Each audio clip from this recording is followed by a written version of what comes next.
Hey y'all, welcome back to Mama Loves Manga. So I turned on the camera and I looked at what I was wearing, and I'm pretty sure I was wearing the same shirt in the last video.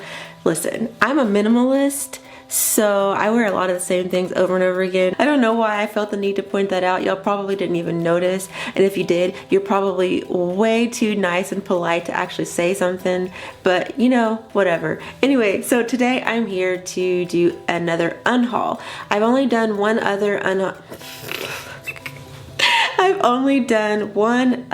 unhaul on this channel, but unhauling my books is something that I do pretty regularly. Sometimes it feels good to get rid of things, especially if you are not actually getting joy out of them. And I know that it can be hard to get rid of books sometimes because you might have an emotional attachment, but I don't get rid of anything that I have an actual emotional attachment to. So don't think that I'm getting rid of things because I'm not a hoarder, because I just hoard things that I like. Anyway, wow. Okay, let's get into this unhaul. Fairly small stack, but let's go into this.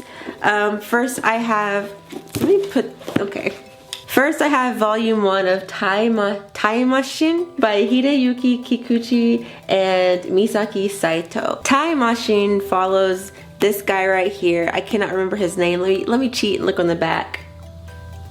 Dr. Taima. Dr. Taima, this guy right here, is an acupuncture. That word, acupuncturist, who uses his skill to essentially exorcise demons, which sounds really cool, and that's exactly why I purchased this, because I was like, wow, demons and acupuncture and thingies or whatever.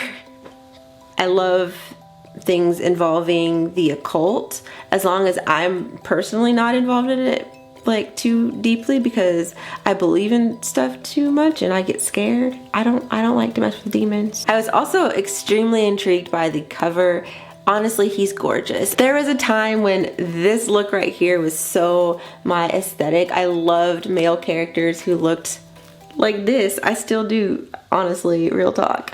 He's very attractive. So imagine my disappointment when I opened up the book and I saw this, because this is not the same as this.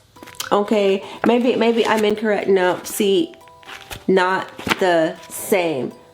Catfishing, that's what this is. If the story is good, I can overlook that the art doesn't fit my aesthetic. This story was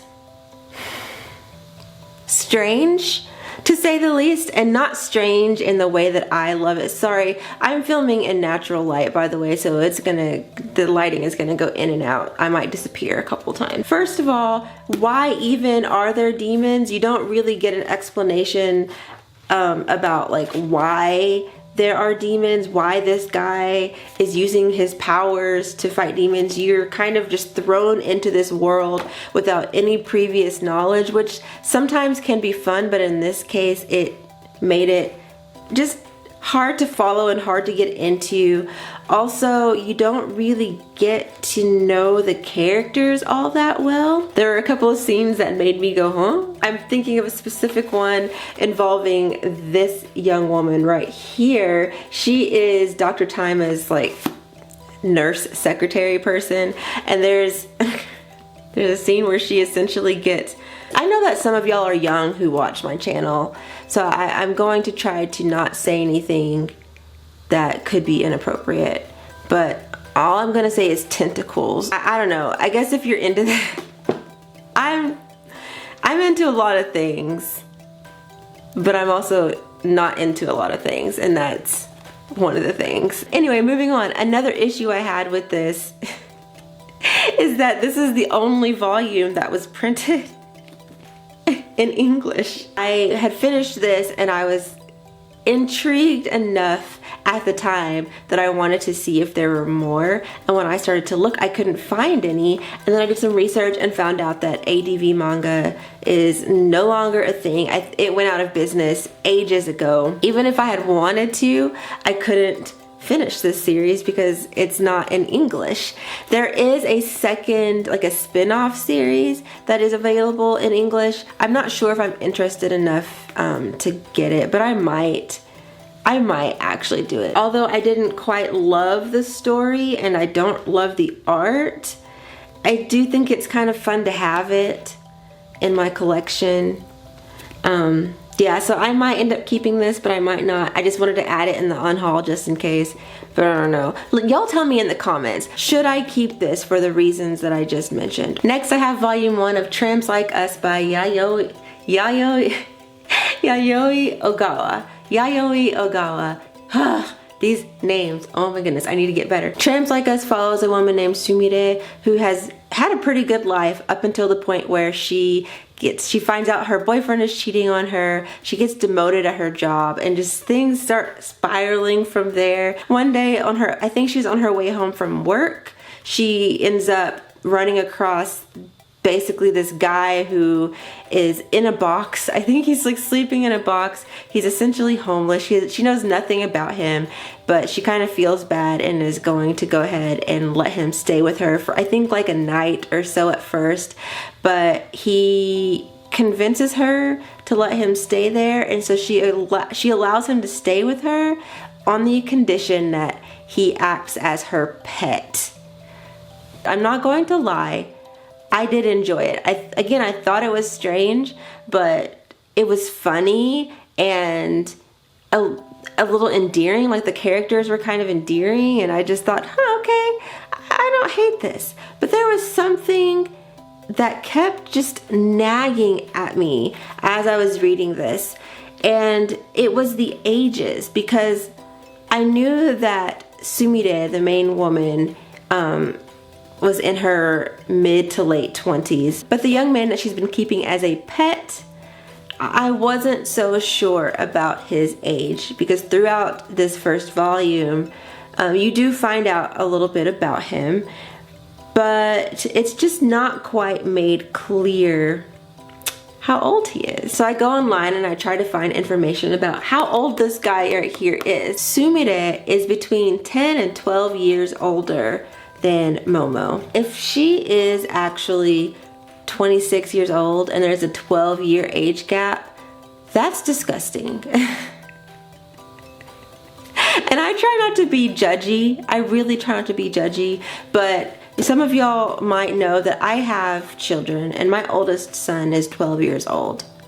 He's 12. In 2 years, he will be 14. If I found out that a 20-something-year-old person, someone that's closer to my age, was having some sort of relationship with my 14-year-old, I would be throwing some elbows. She would be catching these hands, and he would too. But mostly her, because she's a grown adult and knows better. I just think that's so, age gaps do not bother me when it's an age gap between two consenting adults. I know the age of consent is different in different places. It weirds me out. It just weirds me out that there's such a huge age gap. Because I don't know, like I said, my oldest son is 12, and I just can't even imagine, like, what would you want? What would a grown woman want from a child? Like, I'm done. I'm over it, because just talking about it is making me sick. Next, I have Imperfect Girl, the complete series by Nishio Shin and Mitsuru Hattori.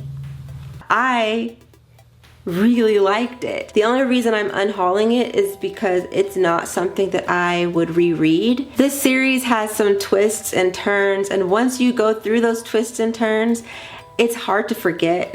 Next, I'm unhauling Pop Team Epic by B-Cub Okawa. If you watched my last video, then you have an idea of why. It's just not, I don't.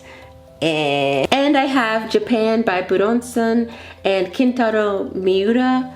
Also not keeping this. Maybe someone else will enjoy it more than I did.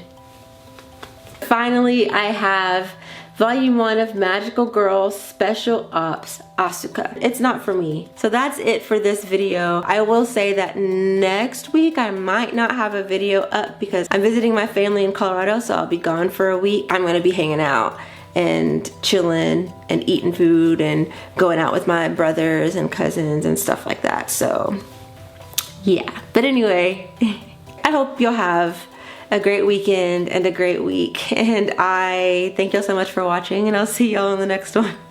Bye.